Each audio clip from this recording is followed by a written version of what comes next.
This is He Knows Everything, bringing you that heat and that fire. All right, let's talk about it. LeBron James. Didn't I tell you guys?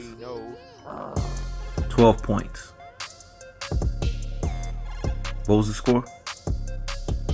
103-86 against South Sudan. You take away his 12 points. What's the score? 103-98.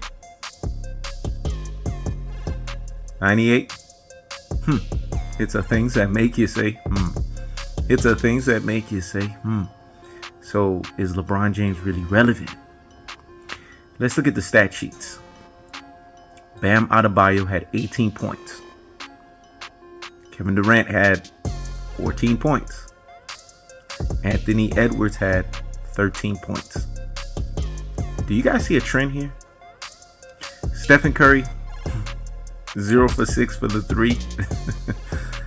Once again, he proves in pressurized moments, when it comes to 3-point shooting, he doesn't get the job done. Or basically basketball plays, if we want to be honest with ourselves. Jason Tatum, fake Mamba mentality, like I've been telling you guys. There is no Kobe Bryant DNA in this dude. This dude is as fake as they come from a Mamba mentality standpoint. So when we look at all of the nuances, we look at everything that's associated behind it, what are we telling ourselves? LeBron James is not a difference maker on that team. Why is he the flag bearer? Why is he the leader?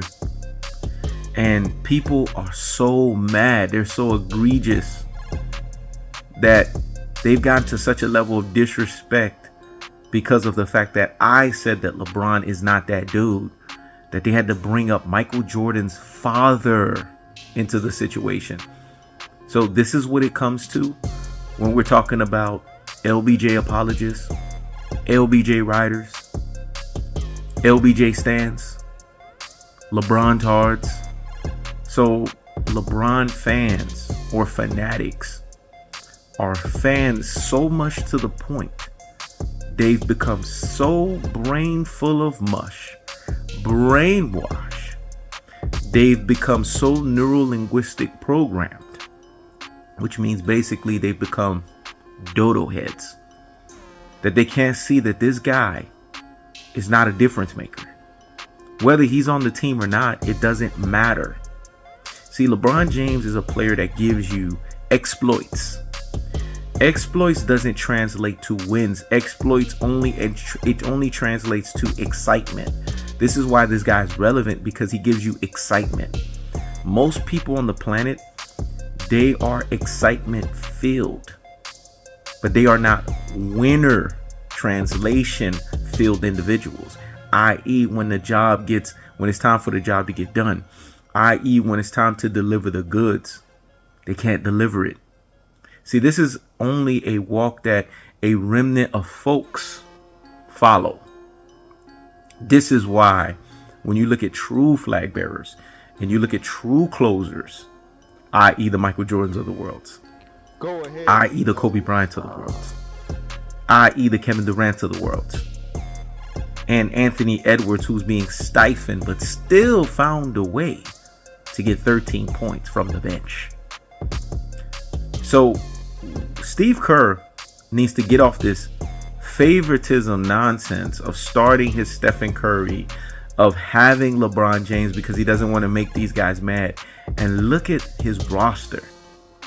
His roster is screaming of guys that really should be in the starting lineup. Should Jason Tatum be over Anthony Edwards? Come on now.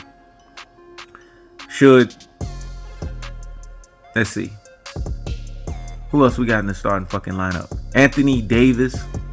Should he be in the starting lineup over Kevin Durant? Come on now. And as much as we want to talk about Stephen Curry in the starting lineup, we need to revisit this. I honestly believe that Stephen Curry doesn't need to be in the starting lineup, because what has he done relevant and prevalent in these Olympics outside of just clogging up space and basically taking up possessions? Let me say it again. Outside of clogging up space and taking up possessions, what have he done? Go look at the stat sheet. Matter of fact, look at the stat sheet behind me. See, I don't just talk because it's cute. I don't talk because it sounds good. I'm telling you something because obviously there's something there. Steve Kerr's not the right coach for this team because he's too much of a yes man. See, when you have real coaches on the team that can really put LeBron James in his place, really put a Stephen Curry in his place, these guys, they're not getting the job done. A real coach would have been like, you know what? You need to be subbed out. We need to put guys in there that really should be starters for this team.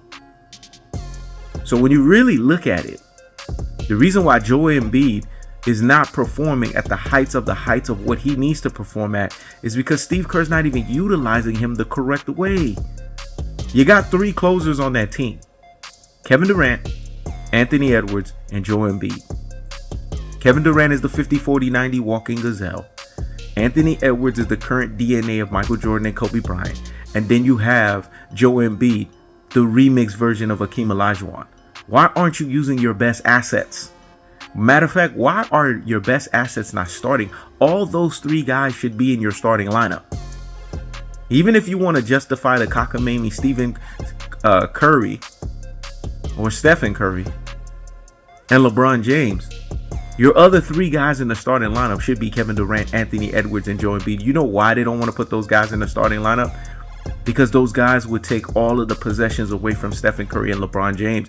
In order to make Stephen Curry and LeBron James be prevalent and relevant, you have these guys coming off of the bench. So you guys tell me, based on what you've seen so far, is LeBron James really the flag bearer? Am I really just speaking nonsense? Or if we're looking at the stat sheet, which is behind me, which is telling us a story, it's painting the truth, are we going to go by that? This is He Knows Everything. Check it out.